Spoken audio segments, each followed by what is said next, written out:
Magandang hapon, Green FM listeners. We have a special show in store for you today. Ito ang inyong mga katuwang sa katotohanan. Ako, si Guneth Aristo. At ako naman, si Russell Aguila, nananatiling matalas at alisto.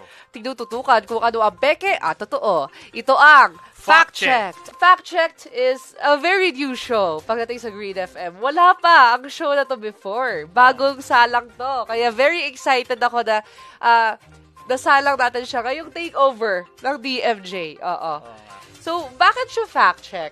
Ba't ang title ng show natin ay Fact Check, Russell? Kasi dito sa radio show natin ngayon, in-explore natin yung topic about sa fact-checking. About dun sa program na kung tawagin ay Project Ani. Project Ani is a Google fact-checking project with a grant from the Asian Network of News and Information Educators. De La Salle University de Dasmariñas ay isa sa dalawa lamang na eskwelahan dito sa Pilipinas na napili ng Google. Kaya sobrang nagpapasalamat kami dito sa... Very privileged tayo na napili tayo ng Google News Initiative para sa project na ito. Kasi iba-ibang eskwelahan sa Asia ang kasama dito. At sa Pilipinas, 2 schools lang. Kabilang doon ang DLSUD. So, si Russell at ako, si Guneth, kasama kami 2 sa mga miyembro para sa Project Ani Initiative dito sa DLSUD. And then, siguro explain mo na natin for a while kung ano ba yung ginagawa natin sa project na ito, Russell. Ang project na ito is 2-year program kung saan tinuturuan kami ng mga experts, ng mga faculty ng Communication and Journalism Department kung paano mag-fact check.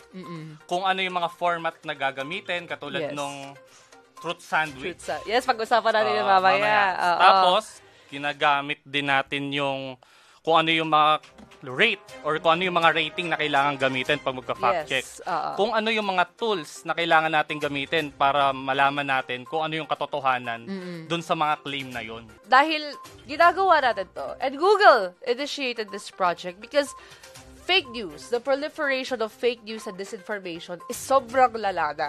And buti nga na-tap din nila yung Philippines kasi, di ba, na-discuss to sa atin, nung tinuro sa atin na ang Pilipinas, ang parang patient zero pagdating sa disinformation dito sa Asia, di ba? Tama. Tapos, i-add ko rin na dahil sa tayo yung patient zero ng fake news, tayo pa yung number 1 na social media na pinakamadami na gumagamit ng social media dito sa buong mundo.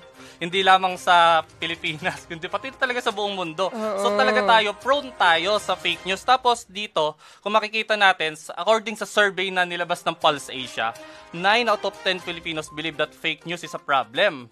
Pero, ang problema, 51% lang o kalahati lamang ng mga Pilipino ang nalalaman nila kung ano yung totoo sa hindi. Kaya sobrang kinakailangan talaga natin itong mga fact-checking program na to. Hindi lang para sa ating mga estudyante, kundi para na rin sa mga normal na mamamayan. Yes, this is for everyone kasi.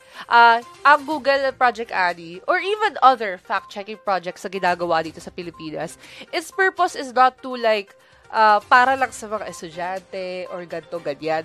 Para to sa kalahatan ng mga Pilipino na nagko-konsumo ng social media. Dahil kakasabi mo nga lang, ang Pilipinas ang pinaka-number 1 pagdating sa paggagamit ng social media. And because of this, sobrang exposed tayo sa fake news. Parang araw-araw makaka-receive ka ng fake news sa algorithm. O ganun siya kalala, di ba? At lalo na ngayon na paparating na ang senatorial election. Yes, oo. Sa totoo lang, na-invento lang naman yung fake news na yan dahil para isulong yung mga propaganda, isulong yung sariling interes ng mga politiko. Kasi lalo na rito sa Pilipinas, may mga peking statistics, may mga claims peking ang outlandish. Sobrang outlandish na kulang na lang sabihin nila na perpekto tong politiko na to. Pero sa totoo, kapag sinilip mo yung mga kiniklaim nila, makikita mo talaga na, puro ano pala to? Puro sinungalingan lang pala yung pinagsasabi nitong mga politiko na to. Oo, there's a truth in that. Kasi totoo talaga na parang yun yung dangerous part ng disinformation. Kasi baka ang iniisip ng iba, baka may mga iba na, fake news. Kasi yung itong celebrity, may na-post tungkol sa kanya, sinisiraan siya. No, it's not just that.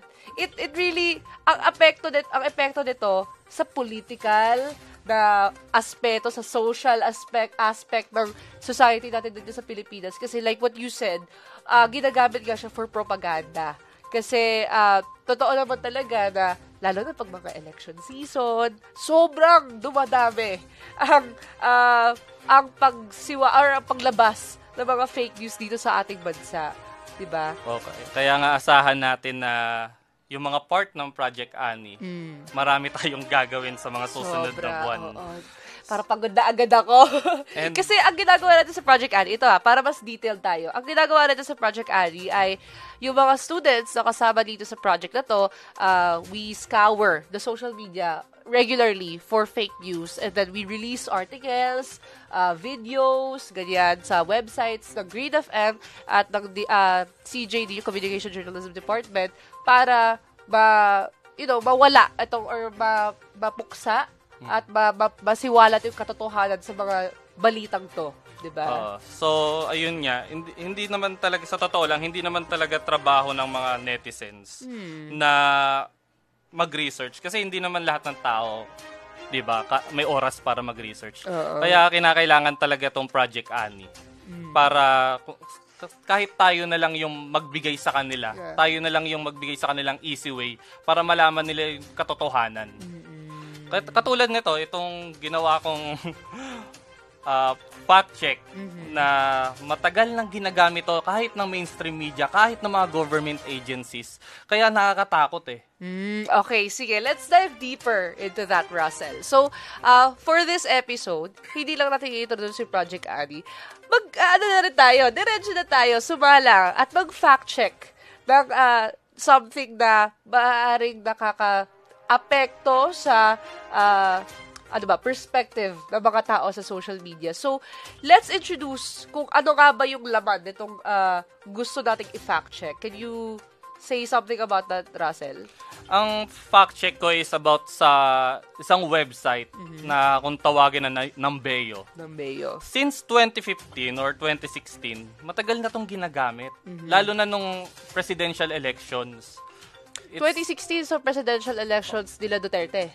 Sobrang heavy talaga yung paggamit ito ng Numbeo. Kasi ito yung ginamit nilang basehan para i-portray na ang Davao City is one of the safest cities in the country and sa buong Southeast Asia. Kaya hindi na siya napansin. Kaya ngayon lang talaga siya na fact check. So itong fact check na to about Numbeo, lumabas ulit kasi siya nitong 2024. So, ang claim naman ng mga tao ngayon, Manila is one of the most dangerous cities daw sa Southeast Asia. Tapos, syempre, kasama na naman yung Davao City. Ang nakakalungkot pa rito, ang nag-post nito is a veteran journalist. Sobrang ginagalang siya nung panahon niya. Si Mr. Jason Sa. Siya yung nag-post nito. So, ayun lang, nakakalungkot lang kasi kahit yung mga ganong, kahit yung alam mo yon, mga seasoned journalist na tinitingala mo nung mga panahon na yon sa television, tapos malalaman mo na. Magiging biktima rin ng ganito, no? Hindi ko alam kung biktima kasi journalist siya eh. Dapat alam niya yan, trabaho niya yan. Hindi natin pwede nating sabihin na kung normal na mamamayan, tapos nagbahagi ng mga ganong klaseng impormasyon, excusable pa yon kasi hindi naman talaga nila alam kung paano mag-research masyado, di ba? Kung mag-dig deeper sa mga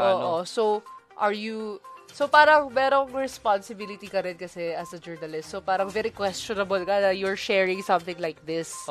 Diba? Online. Lalo na if you're a seasoned journalist like this person. Pero about dun sa Numbeo, can you explain more kung ano ba tong site na to? Ano yung pinepresenta nila? Literal na statistics lang ba? Or nagpo-post sila sa Facebook? Or what? Mga PubMat ba? Paano ba? Actually, ang Numbeo, nagpo-post lang sila sa website nila. Ang nila is, i-describe ko siya sa user-generated na website. Okay. Parang Wikipedia. Okay. So contributions ng social media users. Hindi, ng mga internet users. Internet users, yes. So, bumibisita lang sila dun sa Numbeo para sagutan yung mga survey tungkol sa mga kung ano yung safety ba tong lugar, safe ba tong lugar na to or delikado ba tong lugar na to. Yun yung mga sinasagutan nila doon. So is it only focus sa safetyness? O, Or may iba pa? Safetyness saka sa mga cost of living. So, ginagamit din siya ng mga tourists, saka ng mga sa mga gustong tumira dito sa Pilipinas or sa ibang bansa. Kasi yun nga yung mga ginagawa nilang basehan. Kung magkano ba tumira dito sa Pilipinas o gaano ba kamahal yung cost of living dito. Pero ang hina-highlight dito talaga is yung crime index nila. Yun yung medyo controversial. Okay. Kasi, ayun nga, tinignan ko lang sa basic Google search lang to. Ang ginawa ko lang, tinignan ko kung may mga doubts. May mga doubts na ba talaga sa Nambeyo? Kung may nagka-question sa kanila. Oo, kung may mga nagka-question na talaga may sa kanila. May nahanap ka ba? Oo, may nahanap ako. So, doon naging valid na. Nag-umpisa na talaga ako mag-dig deeper. Okay. So, ang ginawa ko doon, syempre, tingin-tingin ako sa Google search. Tapos, nakita ko, na yung mismong website pala ng Nambeyo, wina-warningan na, may warningan na yung mga yung mga visitors nila, na itong Nambeyo pala is kahit sino. Kunwari, ako tiga China ako. Tapos hindi pa ako nakakapunta ng Maynila. Pero pwede kang sumagot ng survey tungkol sa safety ng Manila. So yun yung problema, hindi sa geolock. Hindi mo So hindi siya valid kung gano'n. Kasi kung nasa lugar ka, pwede kang sumagot. Oo. So kapag may mga history ka ng paggamit ng mga trolls or mga medyo alam mo na yun. Tapos, ang ginawa ko naman, tinignan ko, hindi pwedeng pag magpa-fact check, isa lang yung evidence mo. Kahit galing pa mismo sa Nambeyo. Yes, tama yan. So, ang ginawa ko, nagtingin ako ng mga cases na magpapatunay na possible na i-manipulate talaga yung Nambeyo. And nakita ko sa mga websites ng AFP France. France yung niya, yung location niya. Yes. So, yun nga yung kagandahan ng technology natin ngayon. Na-translate na natin yung mga Okay, ano naharap mo dito? Ayun nga, may 3 cases na manipulate yung data ng Nambeyo. Yung isa dito is, isa siyang Swedish. Tapos, isa sa mga pinaka-safe nilang lugar sa Sweden, ginawa niyo most dangerous city sa buong mundo. So, wait lang. So, this city in Sweden is actually really safe. Yes. Pero pinakita niya sa statistics na to that it's not. Even though it is supposed to be safe. Oo. Kasi, sabihin natin Sweden, one of the safest countries talaga sa mundo yan. So, talagang magugulat ka na bakit yung Sweden biglang napunta sa level ng mga pinakadelikadong lugar sa buong mundo. So, how was it, paano siya nagawa? Gumawa lang siya ng mga iba't ibang account.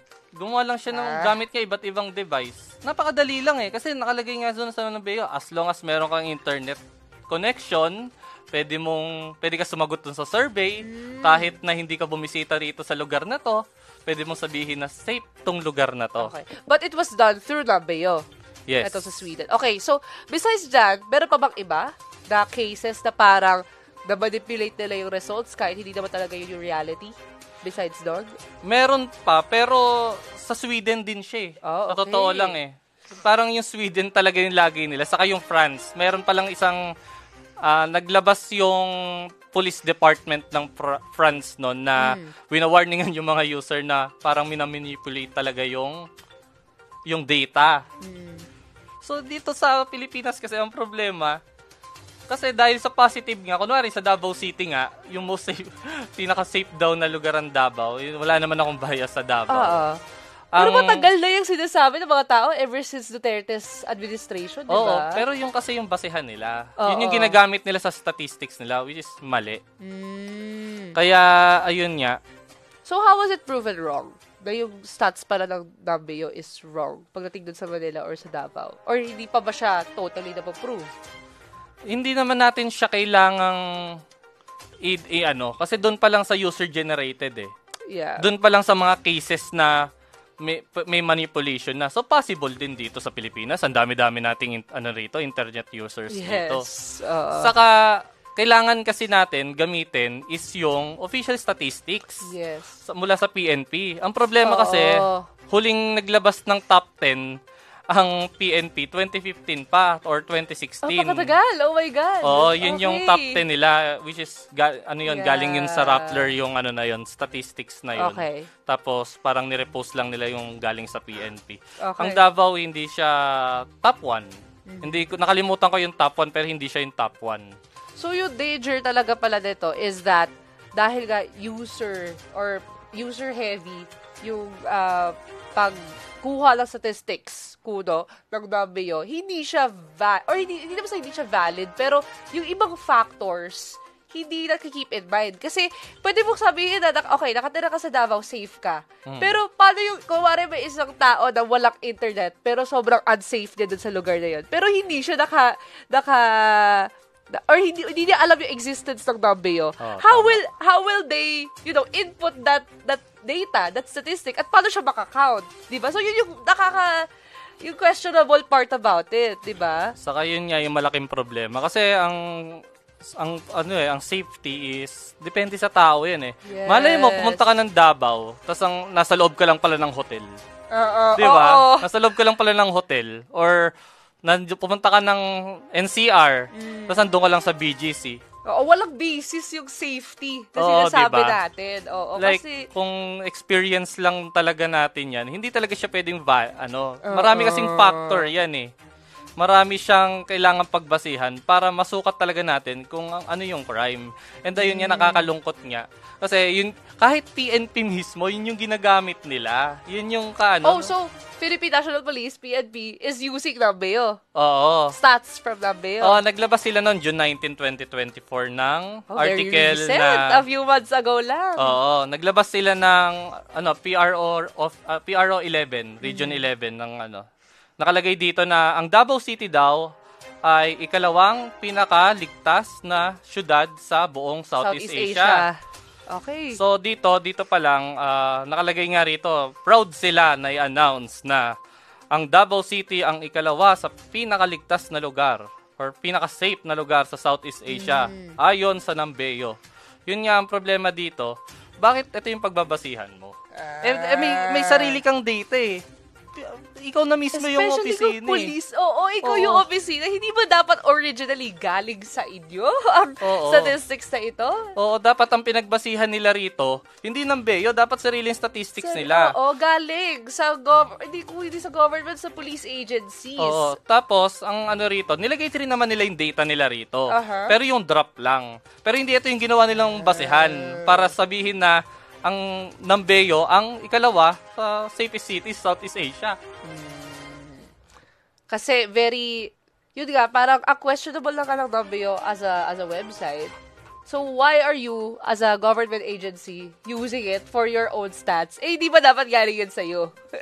Kaya nga kaya nakakalungkot kasi kahit mga government agency, ginagamit nila to, kahit na hindi naman to kailangan kasi kapag maglalabas ka ng mga survey na ganito, kailangan ang gumagawa nito mga eksperto, mga totoong statistician. May mga ginagawa talaga silang factors dyan. Kasi it's scientific based. Hindi pwedeng basta-basta ka lang magbigay ng survey, tas yun na yun. Parang gumawa ka ng article mo, tapos ang source mo, Wikipedia. Buti pa nga Wikipedia, sa totoo lang Kasi pag ginamit mo kasi ang Wikipedia sa source, pwede mo siyang gamitin as a credible source Basta titingin ka doon sa pinakailalim. Sa references. Sa references. Ginagawa ko rin yung pag-academic paper. Pero dito sa Numbeo, wala But the wrong thing about it is if Wikipedia solely yung source mo, yun yung mali. And yun yung ginagawa ng PNP in this case. Kasi parang they are saying that Numbeo is a credible source even though it's really questionable. Oo, nakakalungkot lang kasi alam niyo namang government agency sila. Tapos pagbabasihan nila to. Sana okay lang sana kung gagamit sila ng Numbeo. Gamitin sila ng ibang dapat may ibang sources din. Hindi yung isa lang. Kasi parang nagbubuka na siyang, paano ba? Image perfuming. Yung parang, di ba, papapagawa ng ginagawa natin yung trabaho natin kasi pinaka-safe city pala sa buong Southeast Asia. So, when people see this on social media, they will trust this galing sa government agency. Bakit din nila pagkakatiwalaan? Kaya dito papasok yung intricacies of fact-checking. Kasi tinuturo sa amin sa Project Ani na kahit government agency websites, kahit galing sa gobyerno, kahit galing sa isang official, you still need to scrutinize it. You don't you can't take it at face value pa rin kahit galing mismo sa mga tao in possession. Kasi look at this, 'di ba? As an example. Yes. 'Di ba? Diba? Oo. So parang 'di ba Russell, parang tinuturo nga sa atin na i-check kung ano, i-cross-check mo yung sources mo, hindi pwedeng isa lang. So, kami estudyante, itong ginagawa namin, bakit yung police agency, hindi ba lang nila magawa yun? Diba? Saka kailangan talaga pag fact-checker ka, kailangan talaga may trust issues ka. Wala, sa totoo lang. Parang bawat isang post na makikita mo, kine-question mo eh. Oo, yan din yung ko sa Nambeo. May trust issues kasi ako, so hindi talaga ako basta-basta naniniwala sa mga kung ano yung nababasa ko. Especially guys, sa mga statistics like that, always look at the source where it came from. Diba? Kasi sabihin natin na 40% of this is going to be like this. Yung mga claims na yan, if you read it as just that, parang pag naniwala ka agad, hindi mo na nasigurado kung tama ba yung basis ng statistic na to. Or kung tama ba yung pinanggalingan ng mga numbers, di ba? Kasi lalo na election season, maraming claims na ganyan na parang, kami ang pinaka-safe na city or kami ang pinaka-mayaman na syudad sa Pilipinas. Ay, dadami yung mga ganyan claims. So when it comes to that, dapat mausisa tayo, di ba? Saka yun pa nga, ang danger kasi ng peking statistics, lalo na sa safety, sa crime index. Kapag ikaw turista ka, baka pag bumisita ka dun sa lugar na akala mo pinaka-safe ayon sa Nambeo, baka bigla kang hindi ka na mag-ingat. Yun yung delikado. And ayun pa, isa kasi pa. Kasi you trusted it eh. Oo. Tapos, kung sa most dangerous city naman, makaka-apekto sa turismo. So, nakakalungkot. Sa mga tao nakatira doon. Kasi they'll lose trust sa pinanggagalingan nila, di ba? Oo. Kaya nga ako, hindi ko naman pwedeng sabihin na sobrang safe sa Manila. Pero hindi ko naman mailalagay ang Manila City sa isa sa mga pinaka-dangerous. Kasi depende yan sa lugar na binibisita mo eh. Yeah. Pero kung pupunta ka lang ng National Museum or ng Intramuros, sa palagay mo ba may mangyayaring masama sa'yo, di ba? Oo, depende siya. So, parang ang daming factors that plays into things like this. So, it's not really trusting to rely on websites like this kasi yun nga very surface level. Yes. So yung mga problema, mga issue, hindi naman din talaga natatakal in a way na it makes sense through scientific evidence. Diba? Kahit sabihin natin na boring, kailangan research lahat, kailangan numbers, kailangan statistics, wala, gano'n talaga. Kailangan pag-isipan mo. Hindi pwedeng basta-basta ka lang hihigi sa mga internet users at yun na yung sasabihin mo, okay, dahil sabi ng mga social media users ay internet users na to na ito daw yung safest city, edi yun na yun. Hindi pwedeng ganun. Diba? Kaya yun nga, sobrang thankful kami talaga sa Google, saka sa Ani. And lalo-lalo na dun sa mga faculty ng Communication and Journalism Department na tinuturuan kami ngayon na lalong malaman kung ano yung mga katotohanan sa mga claims na to. Sobrang halaga nito kasi yun yung trabaho natin bilang mamamahayag eh. Mga future na mamamahayag. As journalism students, it's our job to, deliver the truth sa mga tao. But also, yung tinuro sa amin ng Project Ani, it's also our job to share this. Yung knowledge namin pagdating sa ganito, di ba, Russell? Oo, kaya yun nga, kahit na hindi kayo estudyante rito, kahit na mga normal na mamamayan kayo, ayan, aasahan nyo na may share namin yung knowledge namin. Yes. And lalo na ngayon sobrang laganap ang peking balita, mga misinformation, mga disinformation. Kailangan natin labanan to. Kailangan natin ng kaalaman, kailangan nating matuto, kailangan nating suriin talaga itong mga peking balitang to kasi sobrang nakaka-bother na talaga. Ang daming naniniwala, yung mga matatanda na hindi nila alam yung mga OFW. Kahit yung mga bata naniniwala rin sa fake news eh. Oo. na dumadaan sa social media algorithms nila, di ba? Oo, yun yung danger talaga ng social media. Kapag hindi mo alam gamitin yung social media, kapag di mo alam kung paano mag-research, pag di mo alam kung paano mag-fact check, isa ka sa mga magiging biktima ng misinformation. Kaya dapat lagi tayong mapabatsyag sa mga nakikita natin, hindi lang sa media or sa ating paligid, but lalong-lalo na sa social media.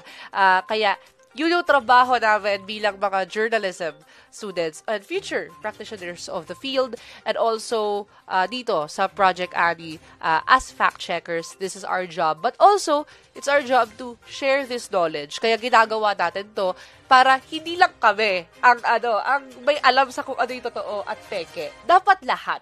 Tama. Kailangan lahat aware sa kung ano ang realidad, kung ano yung totoo, at kung ano yung hindi. Dahil sa paraan na yun, mas nagiging knowledgeable ang mga tao sa society.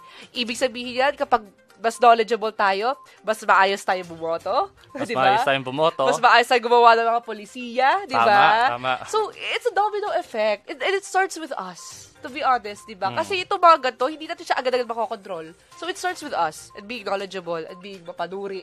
Diba? Tama. Sa mga bagay na ito, diba, Maging Russell? mapanuri tayo. At matuto tayong mag-research. Pero kung di naman kayo marunong mag-research, sana magbasa kayo ng mga fact-checking namin. Oo. Yes. So, make sure to follow the Green FM pages as well as the Digital and Multimedia Journal. Ito yung mga pages na pwede nyo i-follow para makita yung mga fact-checking outputs ng Communication and Journalism Department of De La Salle University, Las Marinas. Una, yung Green FM website or our WordPress page, 959greenfm.wordpress.com. Dyan, lahat ng mga articles namin dyan talaga na post. Right? Lahat ng fact-checking articles. Also, on the Facebook page of Green FM, kung saan kayo maaaring nanonood ngayon. At syempre, sa mga pages namin sa Digital and Multimedia Journalism Program and the Communication and Journalism Department of DLSUD. So, dito, makikita ninyo lahat ng mga outputs namin mga estudyante at kung paano namin may papalaganap pa ang practice of fact-checking inside and outside the university. Tama. Abangan nyo pa yung mga output namin. Marami pa kami. Lalo na malapit na ang election season. May mga video rin kaming ilalabas. Yes. Kaya sana, suportahan nyo kami. Please support us. At ayun lang. Maraming salamat.